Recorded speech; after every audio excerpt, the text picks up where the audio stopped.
"I can't control myself around you," said the virgin Apache to the bride that was sold to him. In a dusty trading post, a drunken father does the unthinkable. He sells his own daughter like a sack of grain. But when a young Apache steps forward, the crowd gasps. He's never known a woman, never taken a bride. The only words he can find leave the whole town laughing. "I can't control myself around you." But his meaning is not what they think. He swears he will never touch her unless she chooses him. What begins as a cruel bargain turns into an extraordinary vow of honor. Yet danger thunders on the horizon. Soldiers ride in, chains rattle, and whispers rise of war if she stays with him. And the bride, caught between two worlds, must face a truth she cannot run from.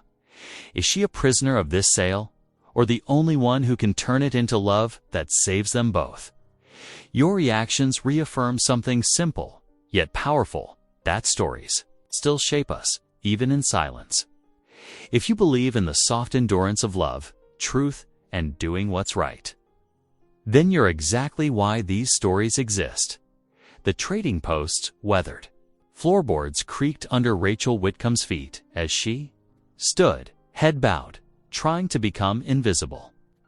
The August heat pressed through the rough-hewn walls. But it wasn't just the temperature making sweat trickle down her neck. Her father's loud voice, thick with whiskey, cut through the stuffy air like a knife. 2 bits or 200, I don't care. He swayed, gripping the counter for balance. She's strong enough for work, educated enough to read. Who'll take her off my hands? Rachel's cheeks burned as the gathered crowd of soldiers, traders, and townsfolk chuckled. The sound of their amusement felt like needles against her skin. She kept her eyes fixed on the dust-covered toes of her worn boots, refusing to meet anyone's gaze. The trading post's usual smell of leather. Tobacco and coffee had turned sour with the afternoon heat and the press of unwashed bodies. Through the window, she could see heat waves dancing over the desert beyond, a shimmer of false hope that seemed to mock her desperate situation. "Come now, Whitcomb," the trader called out. "You can't just sell your daughter like she's a pack mule." But his tone held more entertainment than concern. Rachel's father spat on the floor. "Watch me. Any man here want a wife. She's yours for the right price." The crude jokes and commentary that followed made Rachel's stomach turn. She wanted to run, but where would she go? The vast Arizona territory stretched endlessly in every direction, and she had nothing, not even a canteen of water to her name. A sudden hush fell over the crowd. Rachel felt the change in the air before she saw its cause. Through her downcast lashes, she noticed buckskin-clad feet stepping forward. The silence grew deeper as she raised her eyes to see a young Apache warrior standing before her father. He was tall, the face unmarked by the usual scars of warfare. His dark eyes held a nervousness that matched her own, though he stood straight and proud. This was Taza. She had seen him before at the trading post, always quiet, always watching from the edges of gatherings. Without speaking, Taza began laying items on the counter. First came a beautifully crafted pony bridle, its leatherwork showing. Hours of careful attention. Next, he placed 2 silver concos that caught the dim light filtering through the dusty windows. Finally, he set down a beaded pouch, its intricate patterns speaking of patience and skill. The crowd stirred, whispers rising. Rachel realized these must be all his worldly possessions, everything he owned laid out before her father. Taz's voice, when it came, was soft but clear in the waiting silence. His English came slowly, carefully chosen words. "I can't control myself around you." The reaction was immediate. Coarse laughter erupted from the onlookers. Several men elbowed each other, making crude gestures. Rachel felt her heart skip with fear at his words. But something in Taz's expression made her pause. His face had flushed dark with embarrassment, and he quickly held up his hands, trying to explain through the laughter. "No, my heart," he pressed, one hand to his chest. It pounds like drum when I see you. Cannot control. The laughter died away as his meaning became clear. Rachel felt her own heart flutter at the innocent confession. Then at Taza. Even drunk, he recognized the value of the offered. Trade.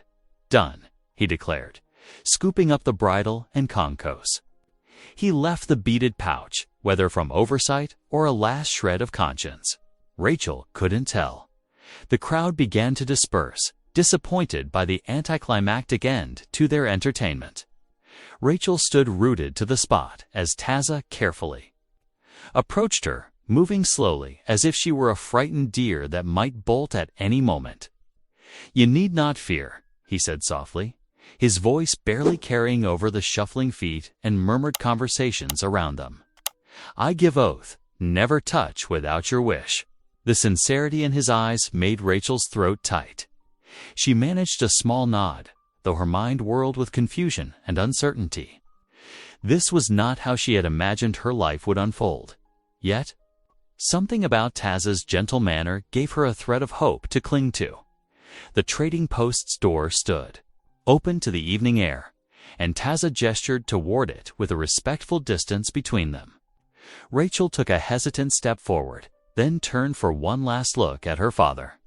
He was already stumbling toward the saloon next door, the silver concos clutched in his fist, not even bothering to say goodbye to the daughter he had just sold. The sight should have broken her heart, but Rachel felt only a dull ache. As if this final abandonment was merely the period at the end of a long sentence of disappointments. She squared her shoulders and followed Taza into the fading light of day, leaving behind the stuffy trading post and the life she had known. Outside, the heat had begun to soften as the sun lowered toward the western horizon. Dust motes danced in the golden light, and somewhere in the distance, a mourning dove called. Rachel took a deep breath of the cooling air, tasting dust and sage on her tongue. Whatever lay ahead, she knew this moment marked the beginning of something new. Whether for better or worse remained to be seen. The wagon's wooden wheels creaked softly as they rolled away from the trading post, each turn carrying Rachel further from everything familiar. Dust billowed behind them in the fading light, golden particles dancing in the last rays of sunset. Her wrists trembled in her lap. Not from restraints Taza had offered none, but from the shame and uncertainty that wrapped around her like a heavy blanket.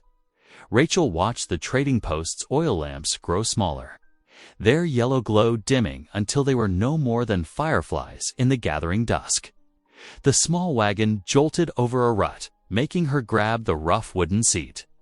Her mind raced with thoughts of escape, but the vast emptiness of the territory stretched endlessly around them. Offering no refuge, the mule plodded forward steadily, its long ears flicking at flies.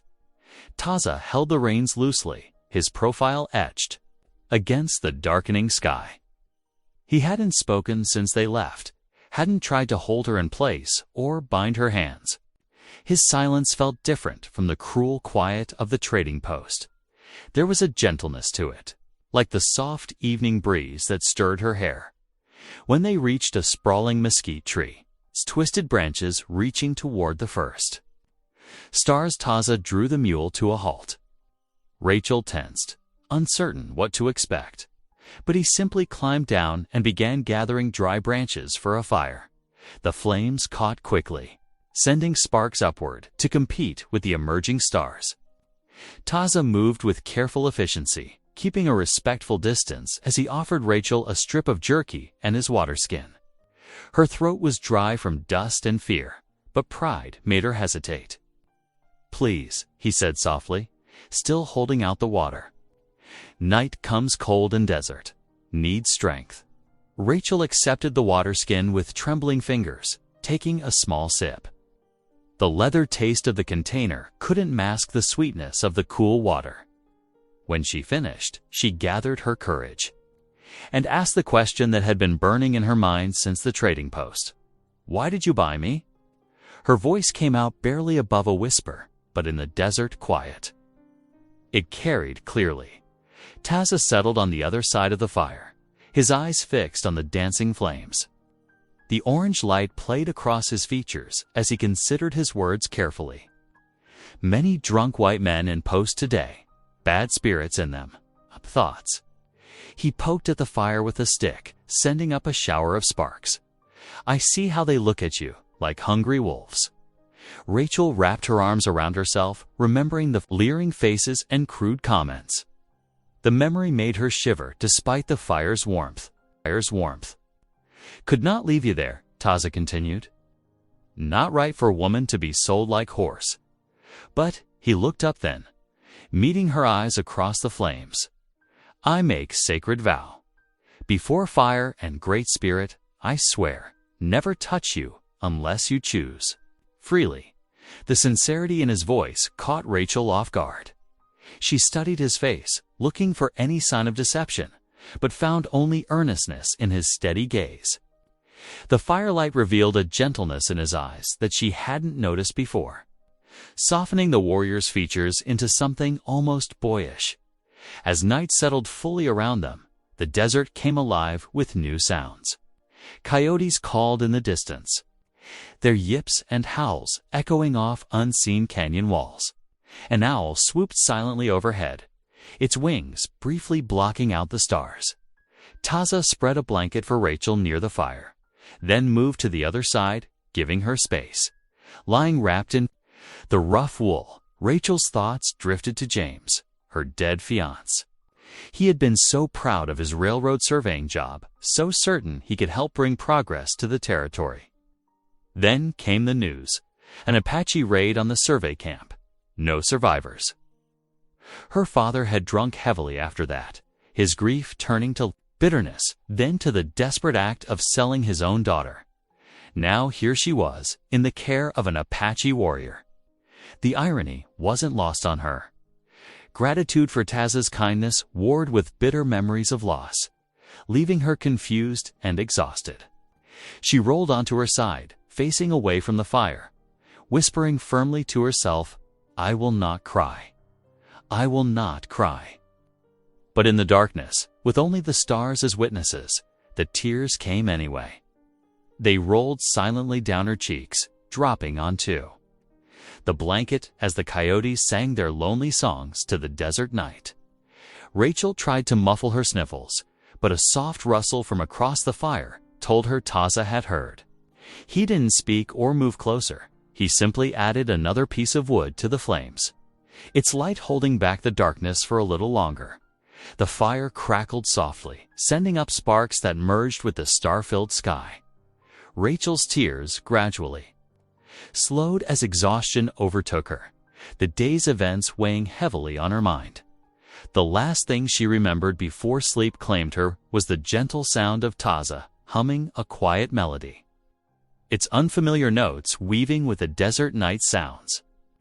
In a strange but comforting lullaby, morning light crept across the desert, painting the sky in shades of pink and gold. Rachel stirred beneath her blanket, her muscles stiff from sleeping on the hard ground.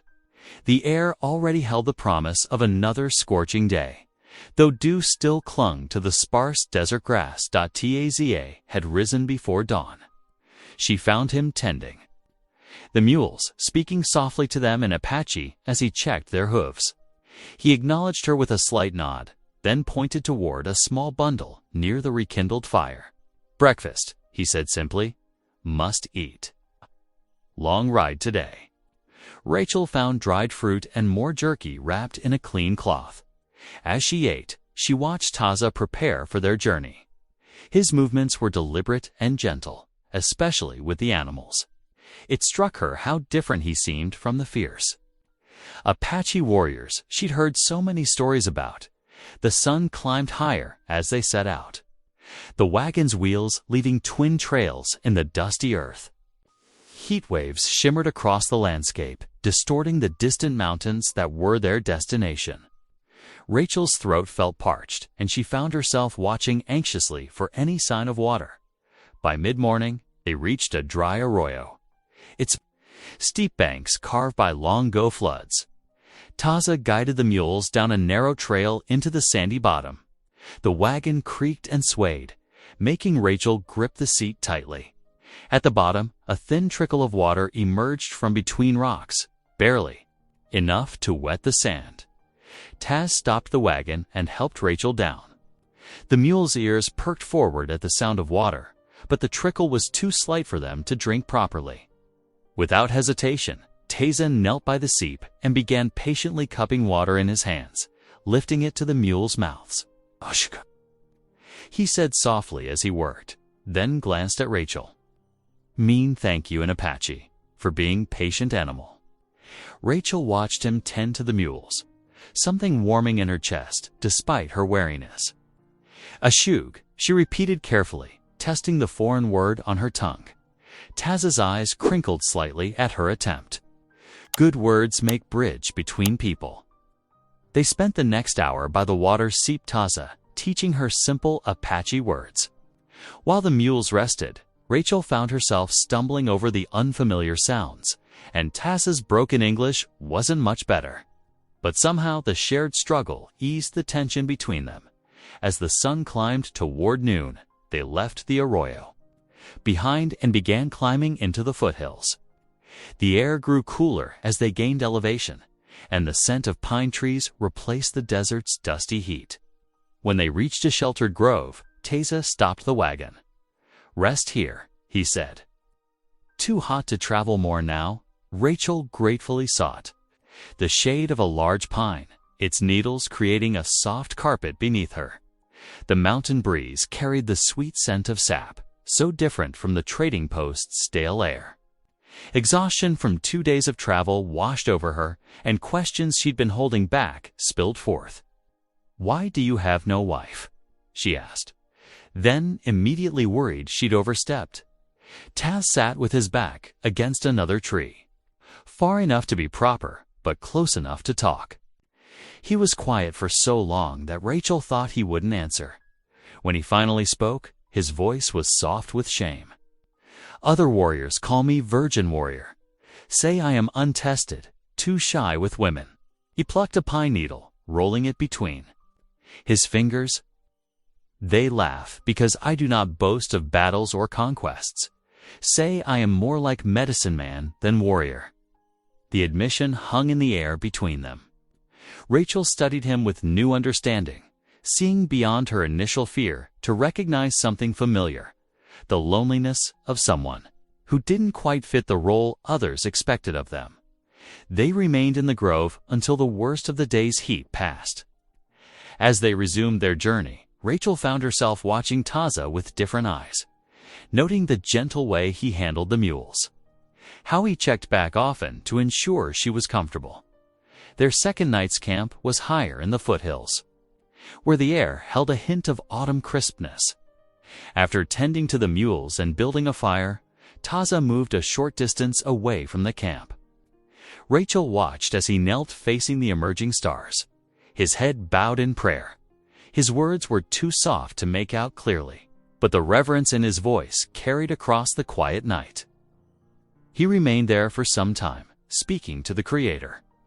In his own language, his silhouette humble against the star-filled sky, Rachel found herself holding her breath, not wanting to disturb his devotions. The sight stirred something in her, not the fear she'd carried since the trading post, but a curiosity about this gentle warrior who defied everything she'd believed about his people. When dawn broke the next morning, Rachel woke to the smell of wood smoke, not from their campfire, but from somewhere distant. Following Taz's gaze, she saw thin wisps of smoke rising from a ridge to the north, his tribal encampment. The sight made her grip the wagon's edge, her knuckles whitening. All her childhood fears of Apache raiders came rushing back, warring.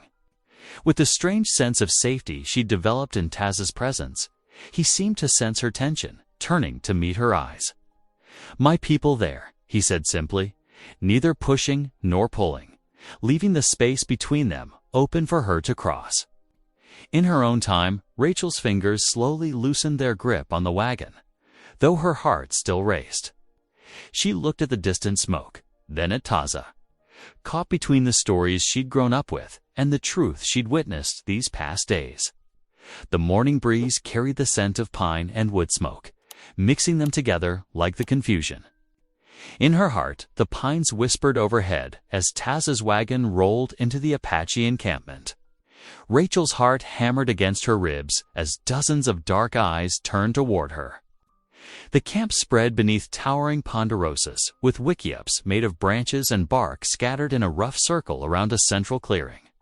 Women paused in their work, gathering children close as if shielding them from a storm. The little ones peered around their mother's skirts with wide eyes before being hurried inside. Near the cooking fires, elderly men and women bent their silver heads together. Urgent whispers carrying on the mountain breeze. Young warriors stood in clusters, their faces hard as stone. One spat in the dirt as the wagon passed. Rachel's fingers twisted in her skirts, fighting the urge to shrink down in her seat. She forced herself to sit straight, though her spine felt brittle as dried grass. Taza guided the mules to a stop near. A large wickiup. His movements were steady, but Rachel noticed the tension in his shoulders. He helped her down from the wagon, his touch brief and proper. "My aunt's home," he explained softly. "She will help you settle." As if summoned by his words, an older woman emerged from the wickiup. Her face was lined like weathered leather, but her eyes held warmth beneath their cautious assessment of Rachel. Two long braids, streaked liberally with silver, hung over her shoulders. The woman spoke rapid Apache to Taza, who responded with quiet respect. She turned to Rachel and held out a clay bowl filled with golden corn cakes, still warm from the cooking fire. A second bowl held clear spring water. "Welcome," she said in careful English. "I am Nasha's sister to Taza's mother, who walks with spirits now." She gestured toward the food. "You must be hungry from long journey." Rachel accepted the offerings with trembling hands. "Thank you," she whispered. Surprised by the kindness in this small gesture, the afternoon wore on, with Rachel settling into a corner of Nash's wickiup.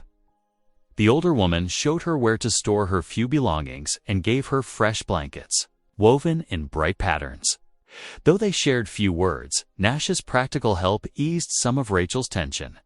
As evening approached, men began gathering at the council lodge, a larger wickiup set apart from the others. Taza joined them, his expression grave. Rachel sat outside Nash's dwelling, pretending to mend a tear in her skirt while straining to hear the voices that grew increasingly heated within the lodge. The words were in Apache, but occasional phrases in English made her heart sink. Army scouts and white soldiers cut through the foreign sounds like knife blades. An elder's voice rose above the others, harsh with warning. Though Rachel couldn't understand most of it, the meaning was clear. In the angry tones, her presence endangered them all. The truth of it settled heavy in her chest. She had heard about army patrols searching the mountains, suspicious of any Apache gathering that might signal war. Now, she, a white woman, sat in their midst. If word reached the fort that the Apaches held her here, Rachel's fingers clenched around her sewing. They would assume she was a captive, no matter what she said. They would come with guns and torches, demanding her return. These people who had sheltered her, even those who looked at her with distrust, would suffer for their kindness. Darkness crept through the pines as the council continued. Finally, the lodge flap opened and men began emerging into the night. Their faces were grim in the flickering firelight. Taza was among the last to leave, his steps heavy as he approached where Rachel sat. He lowered himself to sit nearby, careful to maintain proper distance. For a long moment, he stared into the fire, its light casting shadows across his troubled features. "You are safe here," he said at last, but his voice carried the weight of his people's fears. "I have given my word to protect you." Rachel watched his shoulders sag beneath that promise. Here was a man trying to honor both his heart and his people, and the burden bent him like a young tree in strong wind. Her own heart ached with gratitude for his protection and guilt for the danger she brought. "What did the council say?" she asked softly, though she already knew. Taz's gaze remained on the flames. "They fear white soldiers will come," say harboring. "White woman brings war to our people."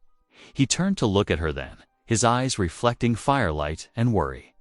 "But I cannot send you away. Not to men who would harm you." Rachel nodded, unable to speak past the tightness in her throat. Nasha appeared with more blankets, gesturing for Rachel to come inside for the night. The older woman's face was kind, but concerned as she helped Rachel arrange her sleeping place. Later, wrapped in borrowed blankets that smelled of pine smoke and mountain air, Rachel lay awake. Outside, night birds called, and somewhere a coyote voiced its lonely song to the stars. She thought of the army patrols in the valleys below, of the suspicion and hatred between two peoples, of the gentle man who had risked everything to save her from the trading post. Gratitude and guilt warred in her heart, keeping sleep at bay. She had found unexpected kindness here. Taz's patient protection, Nasha's quiet welcome. Yet that very kindness might bring destruction to their door. The weight of that knowledge pressed against her chest like a physical thing. Through this Wickiup smoke hole, stars wheeled overhead, ancient and unconcerned with the troubles of those who watched them. Rachel counted them until her eyes grew heavy, but rest was long in coming. Her dreams, when they finally claimed her, were filled with the sound of marching feet and the shadow of gathering storm clouds over the mountain pines. Dawn spread its rosy fingers through the pines, touching the Apache camp with golden light. The morning stirred to life as women emerged from their wickiups, children scampering between the dwellings like playful rabbits. Rachel watched from her doorway, feeling like a shadow at the edge of their world. Young girls passed by carrying clay water jars on their hips, headed toward the spring. Their dark eyes flickered toward her with a mixture of fear and curiosity. Near the central fires, women knelt at grinding stones, the steady rhythm of stone against stone, mixing with morning birdsong as they prepared corn for the day's meals. A hunting party returned, 3 young men carrying rabbits strung on poles. Across their shoulders, they gave Rachel a wide berth, speaking in low voices.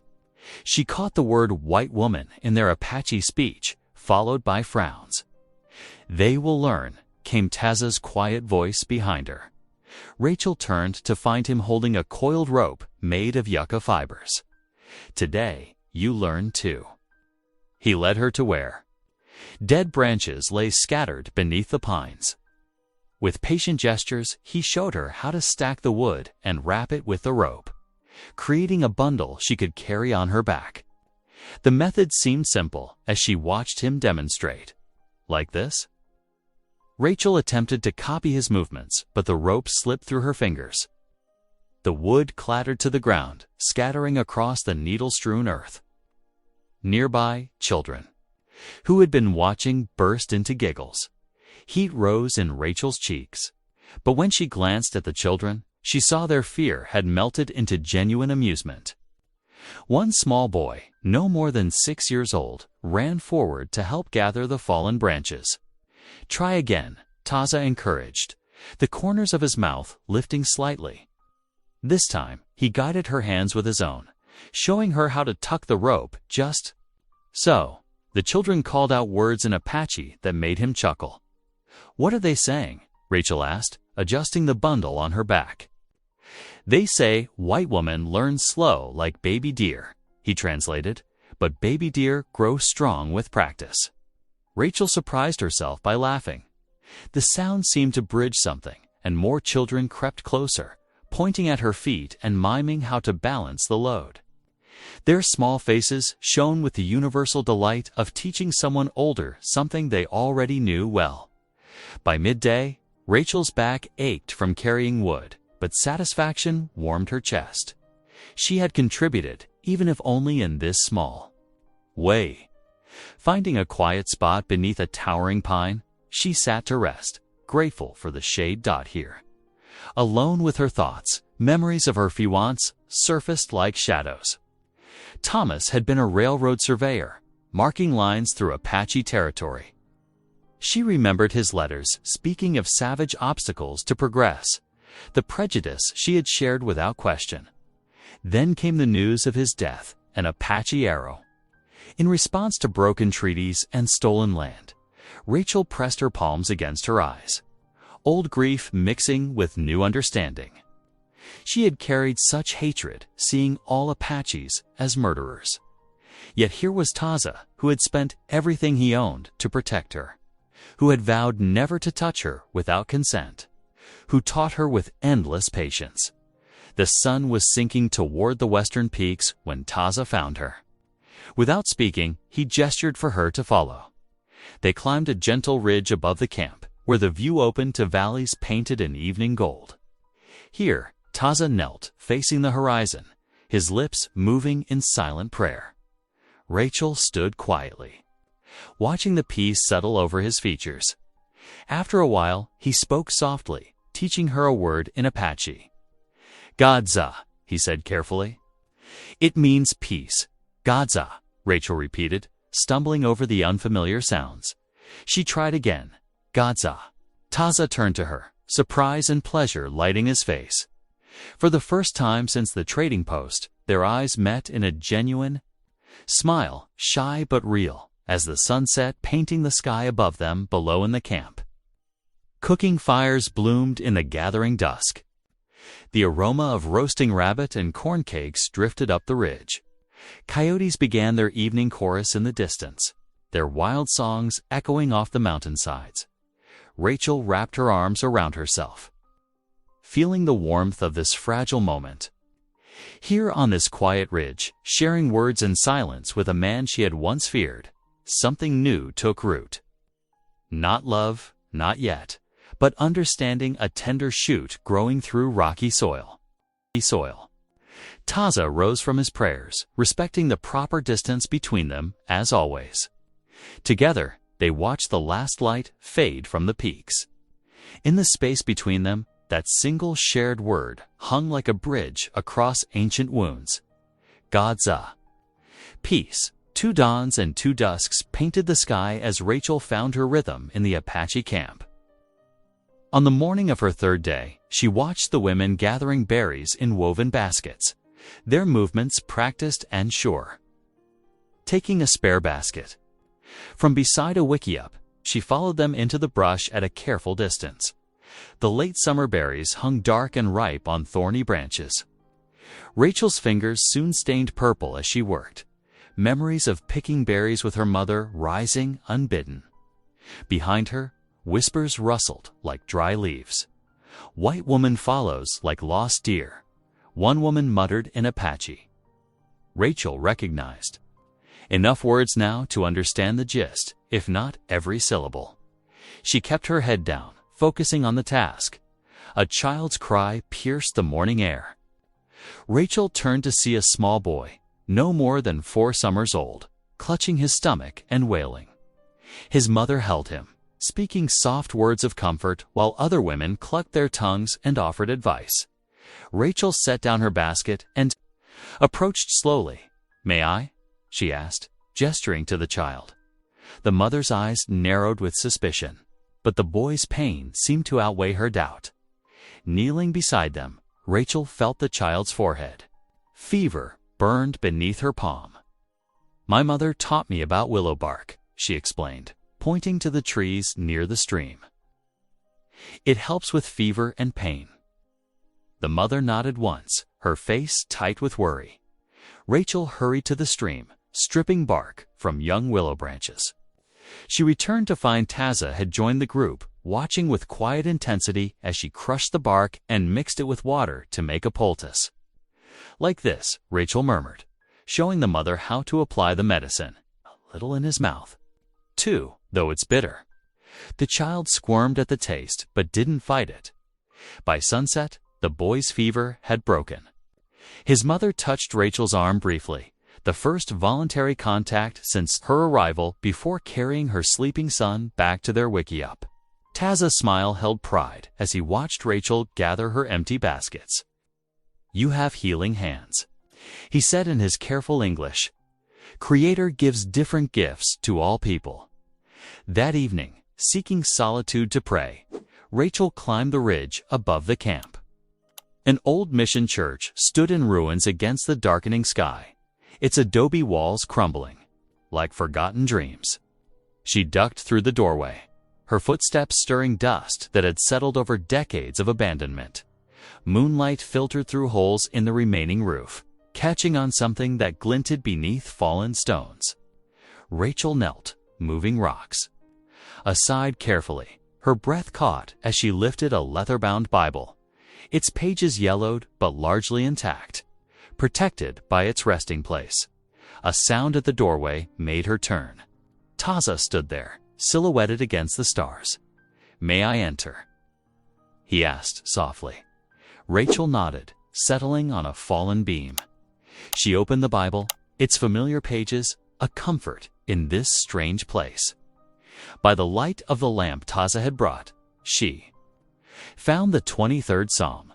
"The Lord is my shepherd," she began, her voice trembling slightly. "I shall not want." The ancient words echoed off broken walls, filling the empty church with whispered hope. Taza sat cross-legged nearby, his eyes closed in reverence. When she finished reading, he spoke quietly. "I knew a man, a preacher who traveled these hills. He spoke of Jesus, but did not mock our ways. He said Creator sends truth like rain. It falls on all peoples. You learned scripture from him?" Rachel asked. Surprised, Taza nodded. "Some words. He taught that Great Spirit and Creator are one, that all people are his children." He touched the Bible gently. "These words speak peace, like stars that guide all travelers home." Rachel felt tears warm her cheeks. Here, in this broken church, something was being rebuilt, not in adobe and timber, but in spirit and truth. She began to pray softly, the words of her childhood rising naturally to her lips. Beside her, Taza lifted his hands to the night sky, offering his own prayers in Apache. Their different words twined together, rising through the broken roof toward the same stars, seeking the same Creator.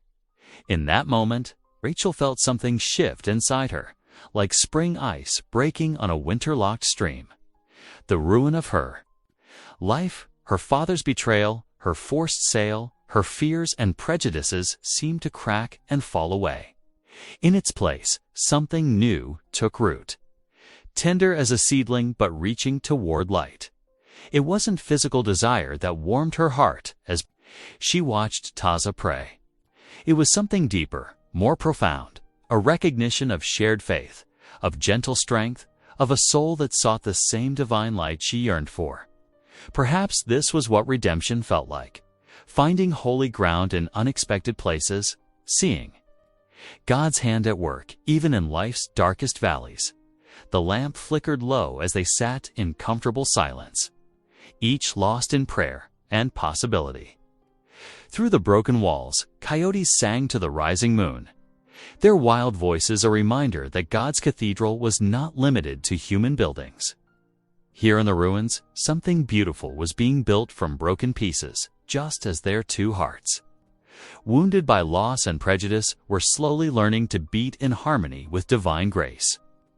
The days began to flow like the mountain streams, each one carrying Rachel and Taza closer together. Morning light found Rachel sitting cross-legged outside Taza's aunt's wickiup, carefully threading a bone needle with sinew thread. The old woman had given her several pieces of white cotton cloth, precious trading goods she'd kept stored away. For shirt, the aunt had said in broken English, demonstrating the size with her arms. Her weathered face had softened with a hint of approval when Rachel bowed in gratitude. Now Rachel's fingers moved steadily, though occasional drops of blood marked the fabric where the needle found her skin instead of the cloth. The summer heat pressed down, making her forehead glisten as she worked. Children peered around corners of nearby shelters, curiosity overwhelming their usual wariness. "What you make?" A small girl finally dared to ask in halting English. Rachel held up the partially finished sleeve. shirt for Taza," she answered, smiling. The child giggled and scampered away to whisper with her friends, "By afternoon." The shirt took shape, simple but carefully crafted, with neat seams and a collar she'd learned to make from her mother. Her fingers ached from countless tiny stitches. But pride warmed her chest as she held up the finished garment. Taza returned from hunting as the sun began its descent, carrying 2 rabbits for the evening meal. His eyes widened at the sight of the white shirt Rachel held out to him. "For you," she said softly. "To thank you for your kindness."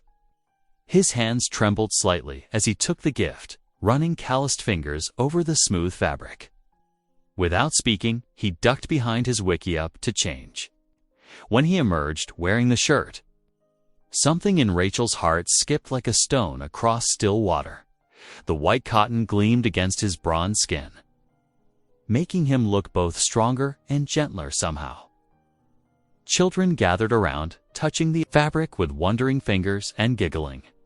Taza stood straight and proud, his smile as bright as the shirt itself.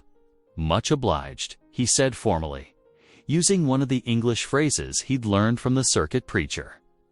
His eyes met Rachel's, with such warmth that she had to look away, her cheeks flushing. As the days passed, evening became their special time. After the day's work was done, they would sit by the lodge fire, sharing songs like precious gifts. Rachel taught him amazing grace, her voice clear and sweet in the gathering darkness. Taza listened intently, then offered Apache chants in return, soft, rhythmic melodies that seemed to rise from the earth itself. The camp's attitude toward Rachel shifted gradually, like shadow patterns changing with the sun. Women began nodding to her as she passed, sometimes calling her to help with grinding corn or preparing herbs. Children no longer hid from her, but sought her out, begging for English words or stories. She taught them to count in English. There, small voices earnestly repeating 1, 2, 3, while their mothers watched with cautious amusement. In return, they taught her Apache words: fire, water, friend. Each word was a thread in a growing tapestry of understanding, yet beneath this warming acceptance, worry threaded through the camp like a cold wind.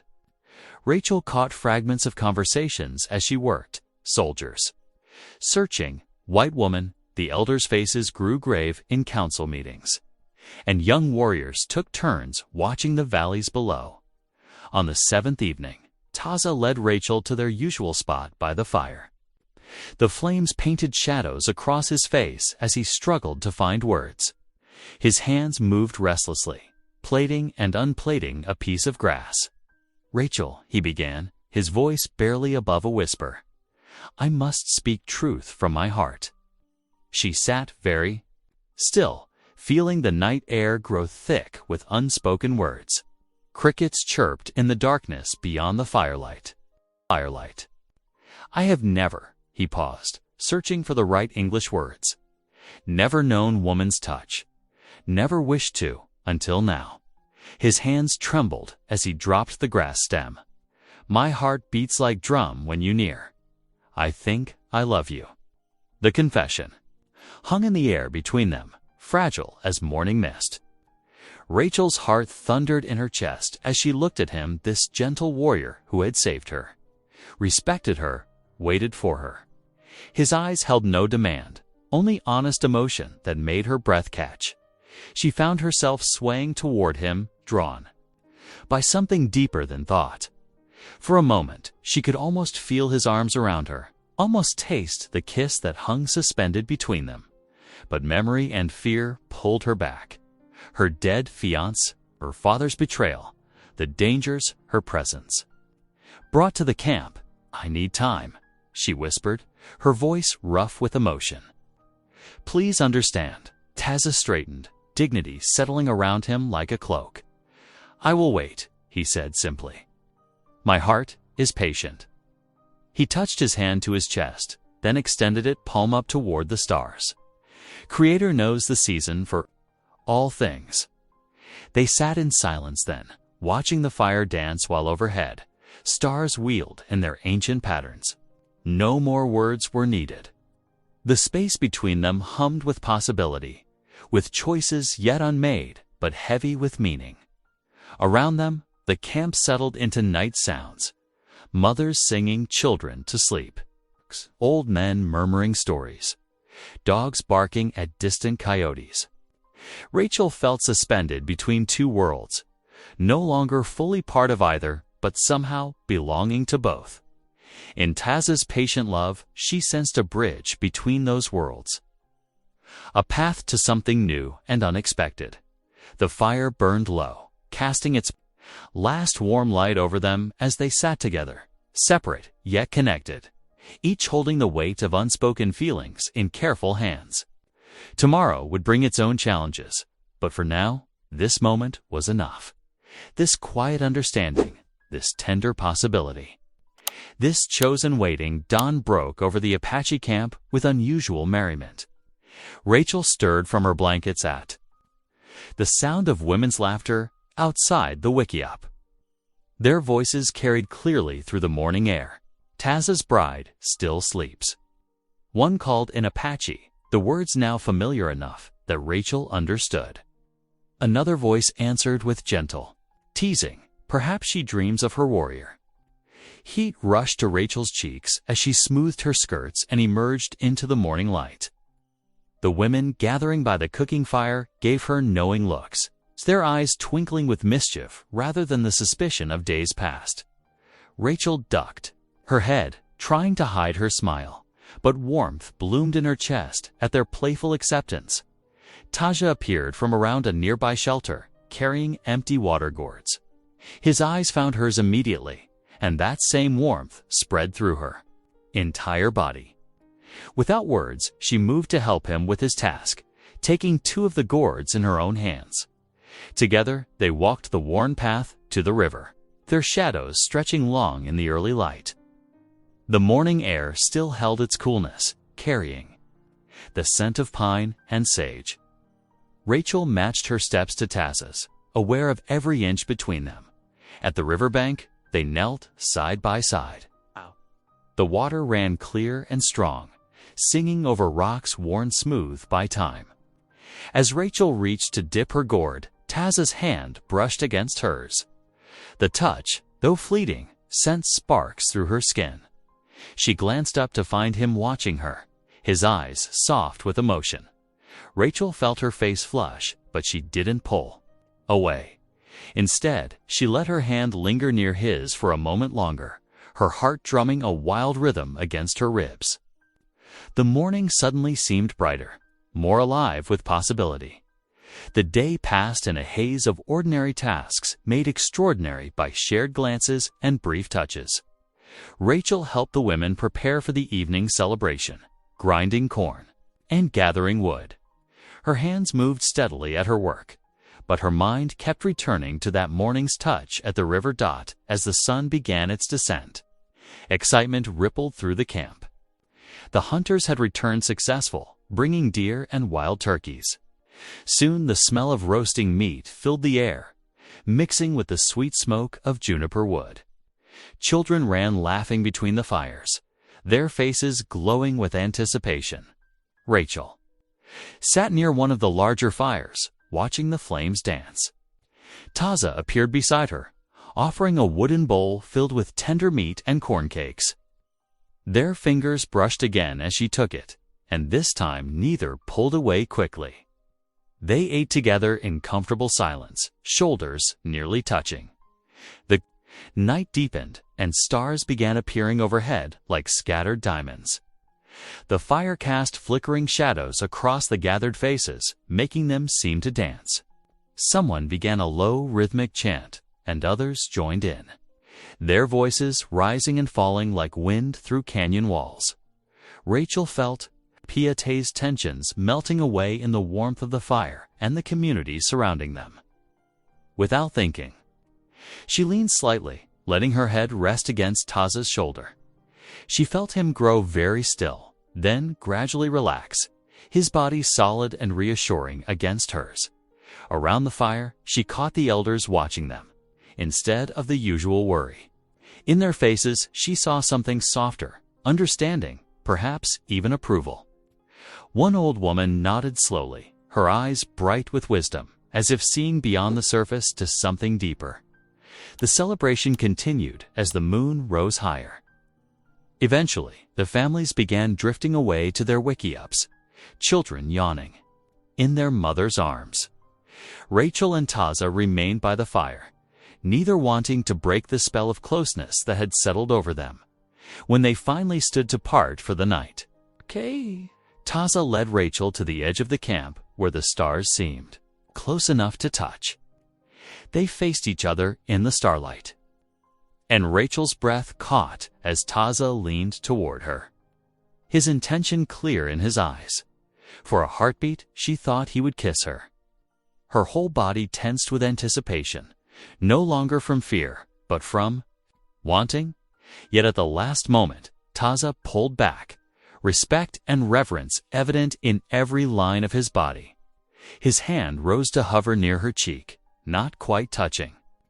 "Good night," he whispered in English, his voice rough with emotion. Rachel stood rooted to the spot, her heart racing. The space between them hummed with unspoken yearning. She realized with startling clarity that she wanted him to close that distance, to feel his lips against hers. The fear that had gripped her since the trading post had transformed into something else entirely, something that made her pulse quicken and her skin tingle with awareness.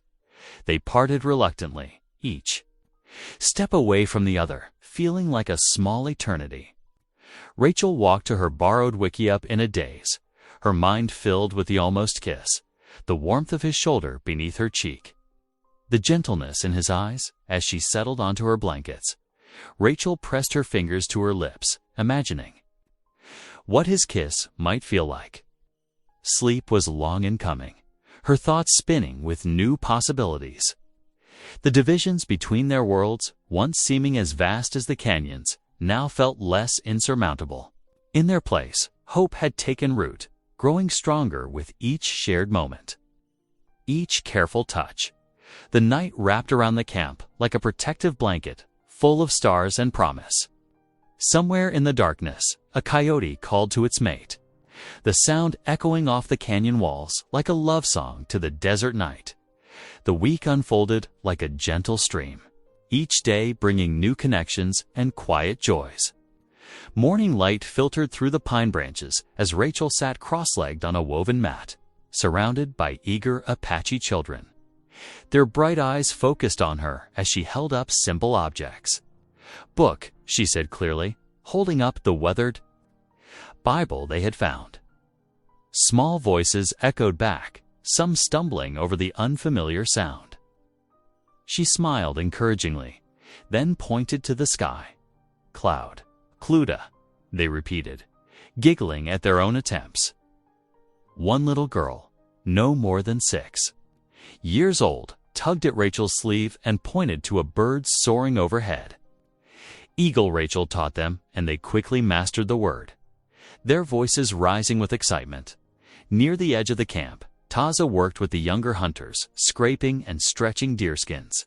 His strong hands moved with practiced skill across the hides. Occasionally, his eyes would drift toward Rachel and the children, a soft smile playing at his lips when their laughter carried across the camp. The women had taken Rachel under their wing, showing her the intricate art of weaving. She sat with them in the afternoons, her fingers clumsy but determined as they guided her through the patterns. The oldest weaver, her face mapped with wrinkles, nodded approvingly as Rachel's work slowly improved. "Good hands," the elder said, in Apache, patting Rachel's shoulder. "Strong spirit." The camp hummed with life and purpose. Even the most suspicious members of the tribe had begun to warm to Rachel's presence. Children who once hid behind their mothers now ran to her, eager to learn new words or show her treasures they had found. One afternoon, as the sun began its descent behind the mountains, Rachel and Taza walked together to their favorite spot on the ridge. The air was cool and sweet with pine sap.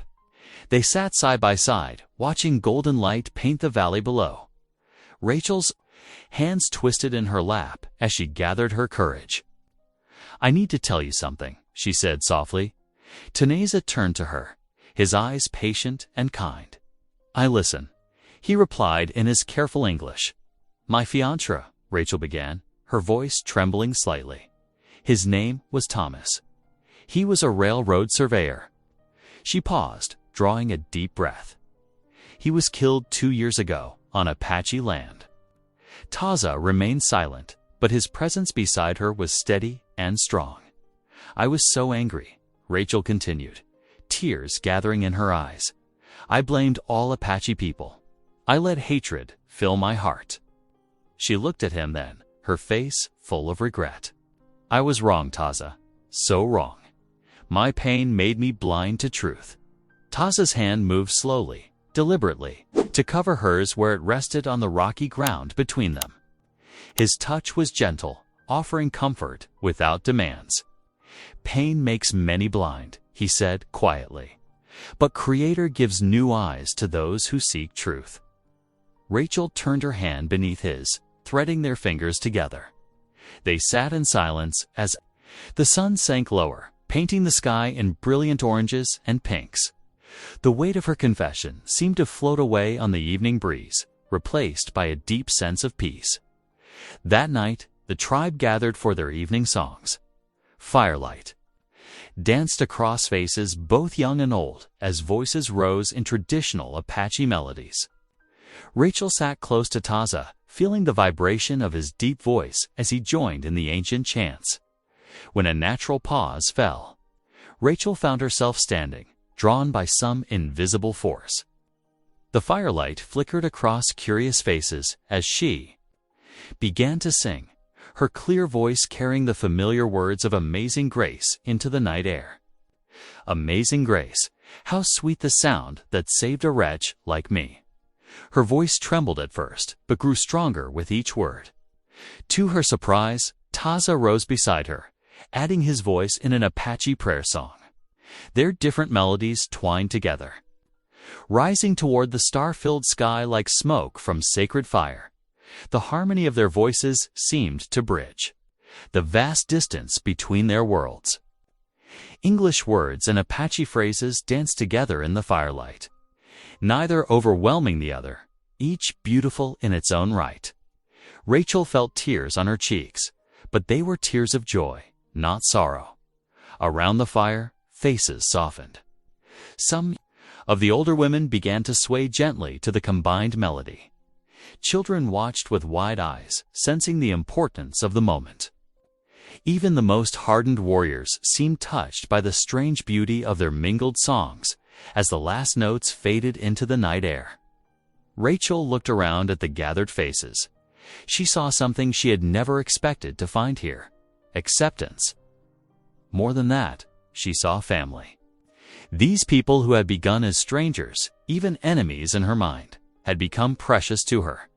Taza's aunt approached, wrapping a beautifully woven blanket around Rachel's shoulders. The older woman's eyes shone with understanding as she spoke. Soft words in Apache. "She says you sing from your heart," Taza translated, his voice thick with emotion. "That your song brings healing." The night deepened, stars wheeling overhead in their ancient dance. One by one, families retired to their wickiups, carrying the peace of the evening with them. The camp settled into a profound quiet, broken only by the soft pop of dying embers and the distant call of night birds. Rachel remained by the fire with Taza, the borrowed blanket warm around her shoulders. For the first time since her father had sold her at the trading post, she felt truly at home.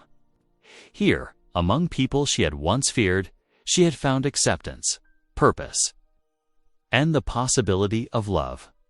The peace that settled over the camp that night felt like a blessing, as if the Creator himself had smiled upon their blended songs and healing hearts. Rachel's hand found Taza's in the darkness, and together they watched the stars, their hearts beating in quiet harmony. The peaceful dawn shattered like glass against stone. Rachel woke to the thunder of hoofbeats approaching the camp, her heart leaping into her throat. The sound grew louder, echoing off the canyon walls and sending birds scattering from the pines in frightened clouds. Taz burst into the wickiup, his face taut with concern. "Soldiers coming," he said urgently. "Many horses." Before Rachel could respond, shouts erupted from the edge of the camp. Her blood ran cold as she recognized one voice above the others, her father's slurred, angry tones carrying across the morning air. "Where's my daughter?" he bellowed. "These savages kidnapped her." Rachel rushed outside, Taza close behind her. The sight before her made her stomach clench.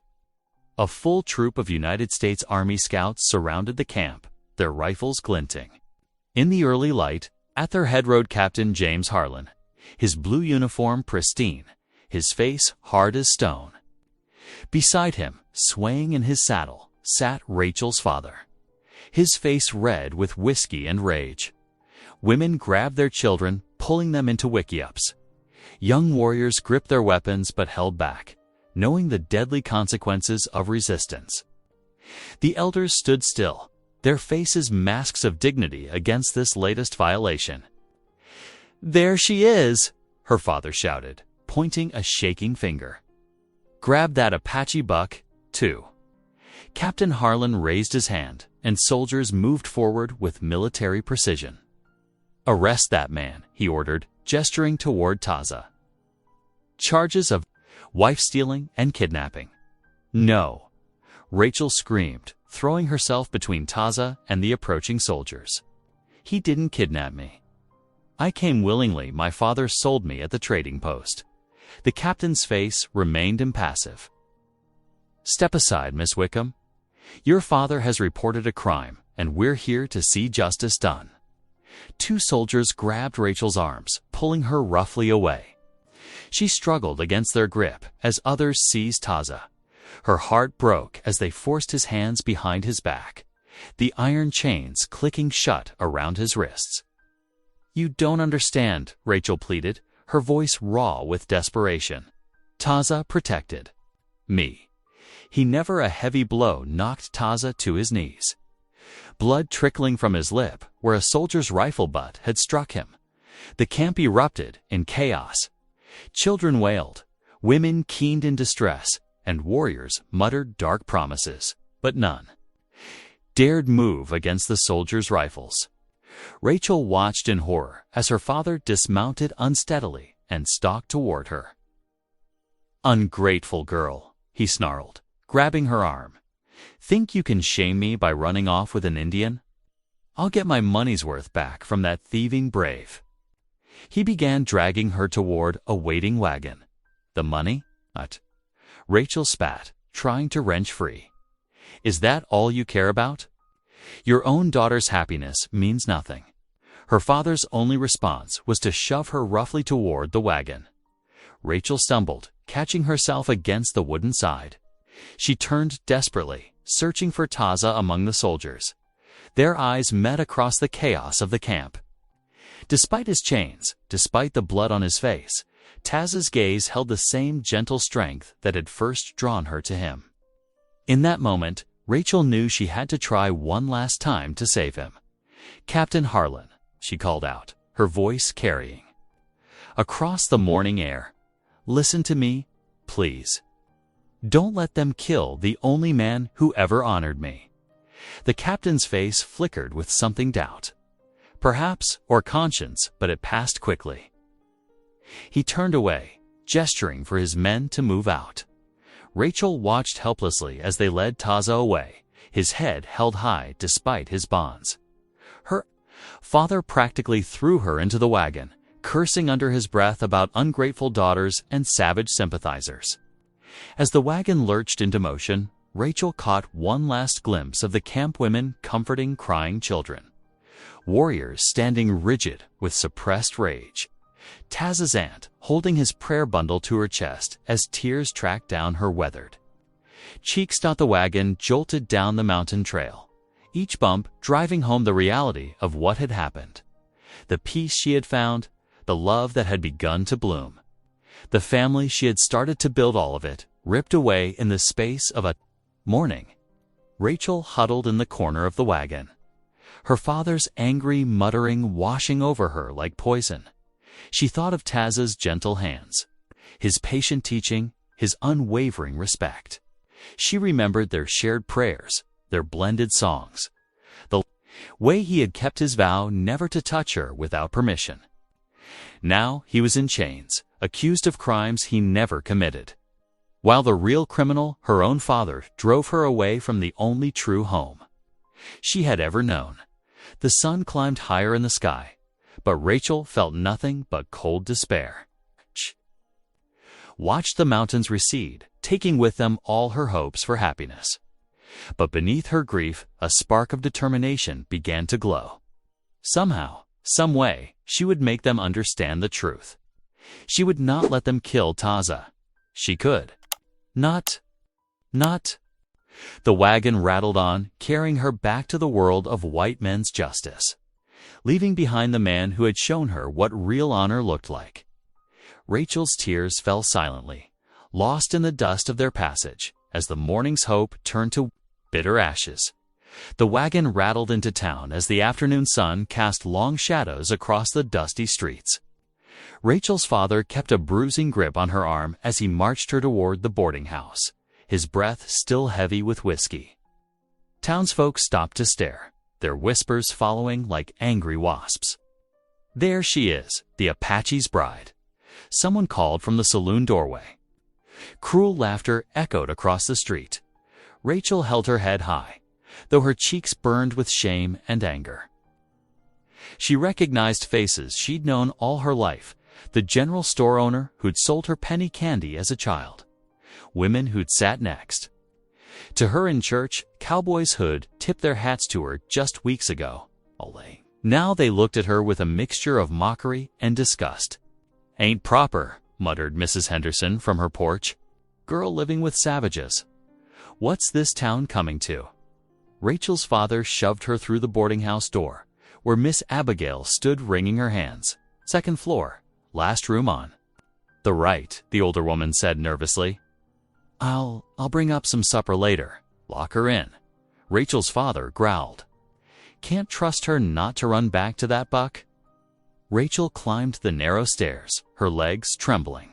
The room was small and stark, a narrow bed, a washstand with a cracked mirror, a single chair beneath a dusty window. Her father slammed the door behind her, and the key turned with a harsh click. Alone at last, Rachel sank onto the bed. Through the window, she could see the army stockade on the hill, its wooden walls stark against the evening sky. Somewhere inside those walls, Taza waited in chains. The thought of his gentle hands bound, his proud spirit caged, brought fresh tears to her eyes. She knelt beside the bed as darkness fell, her hands clasped in prayer. "Please, Lord," she whispered, "protect him. Don't let them take his life for showing kindness to me."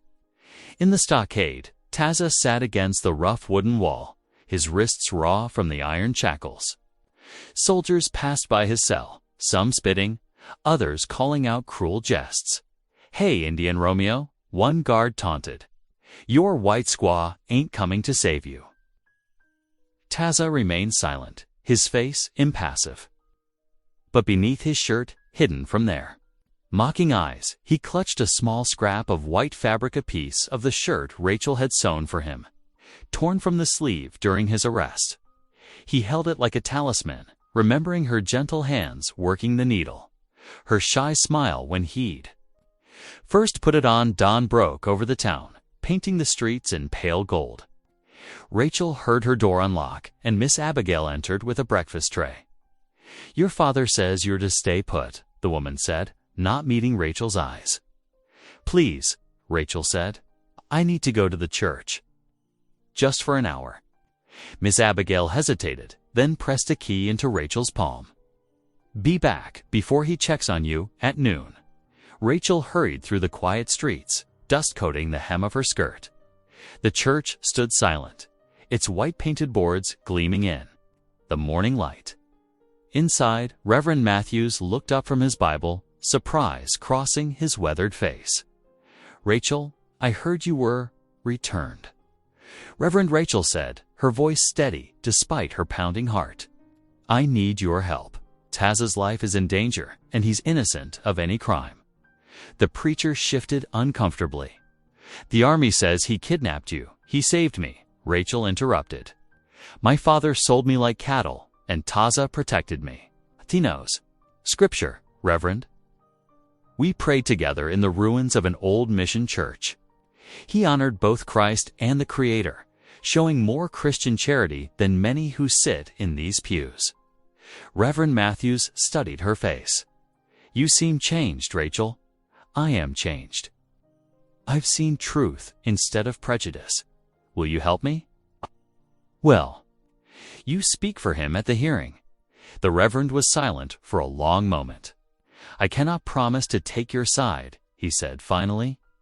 "But I will listen to your testimony, and I will pray for justice to be done." Word spread quickly through the small town Rachel Whitcomb planned to speak at Taz's hearing. She would stand before the military tribunal and defend an Apache warrior. The streets hummed with controversy. "Girls been corrupted," declared. Old Mr. Peterson at the feed store. Probably bewitched by Indian magic. But Sarah Cooper, whose son had been saved by an Apache healer during a fever, spoke up quietly. Maybe we ought to hear what she has to say.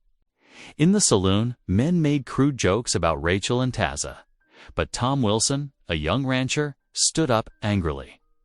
"That girl's got more courage than the lot of you," he said, speaking up against her own father, defending what she believes is right. Rachel felt the tension in the air as she walked back to the boarding house. Some townsfolk turned away, while others nodded cautiously. A group of young boys ran past, one calling out "Apache bride," before his mother grabbed his ear and hustled him away in her room. Rachel sat at the window, watching the sun climb toward noon. She could see people gathering in small clusters on the street, arguing and gesturing toward the stockade. The hearing was set for tomorrow, and she knew her words could mean life or death for Taza. She touched her Bible, remembering how Taza had listened so intently as she read the Psalms. His faith had been pure and uncomplicated, embracing both his people's traditions and the message of Christ's love. How could she make others understand what she had learned, that God's grace knew no boundaries of race or culture? The sound of boots on the stairs told her that her father was coming to check on her. Rachel straightened her spine, ready to face whatever came next. She would not let fear silence her. Tomorrow, she would speak the truth, no matter the cost. Taza had honored his vow to protect her. Now it was her turn to stand for him. The morning of Taza's hearing brought a crisp autumn wind to the frontier town. Dust devils danced across the courthouse steps as townsfolk gathered in clusters. There, excited whispers carrying through the cool air. Rachel stood in the shadowed doorway of the boarding house, smoothing her best calico dress with trembling hands. Miss Abigail appeared beside her, pressing a shawl into her hands. "Here, child, hold your head high." The courthouse, usually reserved for land disputes and cattle rustling cases, had never seen such a crowd. Every wooden bench was filled, with people standing 3 deep along the walls. The air grew thick with the smell of unwashed bodies and tobacco smoke, as more townspeople squeezed inside. Rachel's father slouched against the back wall, his face flushed with whiskey even at this early hour. His bloodshot eyes followed her as she made her way to the front, where Captain Harlan stood beside the judge's desk, his brass buttons gleaming. 2 soldiers led Taza in through the side door. Rachel's heart clenched at the sight of iron shackles on his wrists, but his bearing remained proud.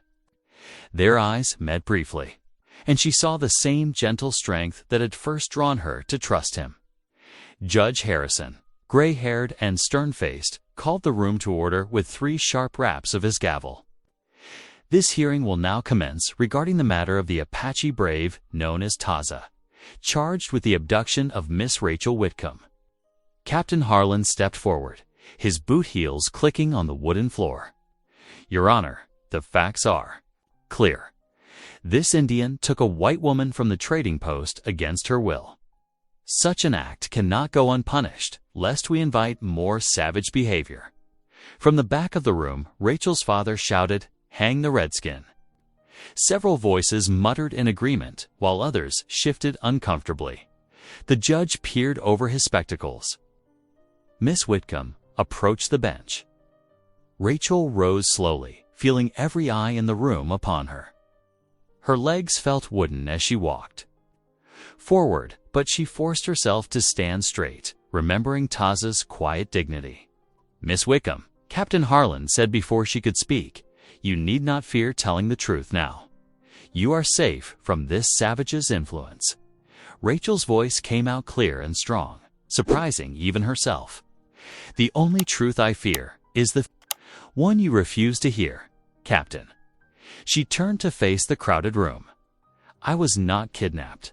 I was sold by my own father to the highest bidder at the trading post. Gasps rippled through the courthouse. Women whispered behind their hands, and men shifted their feet. This man, Rachel continued, gesturing to Taza, offered everything he owned to save me from being sold to drunk traders or worse. He treated me as a sister, not a slave. He never touched me, never threatened me, never showed anything but respect. Her voice grew stronger with each word. Who among you has such honor? Who would give all they possess to protect a stranger? The courthouse fell silent. Even her father stopped his muttering. He made a vow before his Creator and mine that he would never harm me, Rachel said. He kept that vow, though it meant enduring mockery from his own people. He shared his food, taught me his prayers, and showed me more Christian charity than I have seen in many who call themselves believers. Judge Harrison leaned forward. These are powerful words, Miss Whitcomb. Do you have anyone who can support your testimony? I can speak to this matter, a voice called from the back. Reverend Matthews stood, his Bible clutched in his weathered hands. The crowd parted as he walked forward. Your Honor, I found Miss Whitcomb and this young man praying together in the ruins of the old mission church. They were reading scripture. He in his broken English, she teaching him the words. I heard them lift their voices together to the same God, though they called him by different names. The judge nodded thoughtfully. Captain Harlan, what say your men who witnessed these events? A young scout stepped forward reluctantly. Sir, in all truth, when we went to arrest him, Taza never drew a weapon. He could have fought some of his warriors were ready, but he ordered them to stand down. He went peacefully, even when struck. Captain Harlan's face darkened with anger. This is irrelevant. The law, Judge Harrison interrupted, is meant to serve justice, not prejudice. He studied the faces before him, Rachel's determined expression, Taza's quiet dignity, the captain's barely contained fury. I have heard enough. The charges of abduction are dismissed. Release the prisoner. The sound of the gavel echoed through the stunned courthouse. For a moment, no one moved. Then one of the soldiers stepped forward and unlocked Taza's shackles. They fell to the floor with a heavy clank. Rachel's father pushed away from the wall with a curse and stumbled out the door. A few others followed, grumbling, but most of the townsfolk remained, watching with a mixture of wonder and newfound respect as Taza rubbed his wrists. Thank you, Taza said softly, first to Rachel, then to the judge. His English careful and clear. The crowd began to disperse, but something had shifted in the way they looked at both Rachel and Taza. Where there had been sneers, now there were thoughtful glances. Where there had been hatred, now there was at least the beginning of understanding. Sarah Cooper touched Rachel's arm as she passed. You did right, girl. Takes courage to stand up for truth. Even old Mr. Peterson, who had been among the loudest. Critics paused at the door. Reckon there's more to this than I figured, he admitted gruffly. The courthouse slowly emptied until only Rachel, Taza and Reverend Matthews remained. The morning sun streamed through the high windows, catching the dust motes in beams of light. Outside the courthouse, the autumn breeze carried the scent of sage and dust. Rachel's heart pounded as she pushed through the heavy wooden doors into the stockade yard. Taza stumbled forward, his legs weak from days in chains. The sudden sunlight caught his face, showing the shadows under his eyes and the strain of his imprisonment. Without hesitation, Rachel ran to him. His knees buckled. But she caught him, her arms wrapping around his shoulders as tears streamed down her cheeks. The rough cloth of his torn white shirt, the one she had sewn for him, felt precious beneath her fingers. Townsfolk gathered in a circle, their faces a mixture of scandal and fascination. Some women clutched their shawls tight, while others watched with softening expressions. The morning sun cast long shadows across the packed earth of the yard. "Do you choose me?" Taza whispered, his voice hoarse but clear. His dark eyes searched her face, holding the same gentle question they had since the day at the trading post. Rachel's hands moved to cup his face, her fingers steady and sure despite her tears. "Yes," she answered firmly, loud enough for all to hear. "Not because you bought me, but because you waited for me." She pulled him close, their embrace defying the shocked gasps and scattered jeers from the crowd. A few young boys snickered, but their mothers hushed them quickly. Even the hard-faced miners who had gathered to watch the spectacle shifted uncomfortably, seeing something in their love that challenged their prejudices. Reverend Matthews stood on the courthouse steps, his Bible still in hand. As Rachel and Taza held each other, the old preacher slowly bowed his head. The simple gesture of blessing silenced the remaining whispers. From the edge of the crowd came the sound of boots scraping dirt. Rachel's father, face mottled with rage and shame, stormed away toward the saloon. His retreat marked the final severing of Rachel's old life. But she felt only relief as she held Taza closer. The afternoon passed in a blur of preparation. Miss Abigail, the boarding house keeper, offered Rachel a cream-colored shawl with delicate fringe. "For your wedding, child," she said softly. "Every bride should have something pretty." As evening approached, oil lamps cast a warm glow through the small church's windows. The wooden pews, usually empty on weekdays, held a curious gathering. Taza's aunt had arrived, her silver-streaked braids adorned with turquoise beads.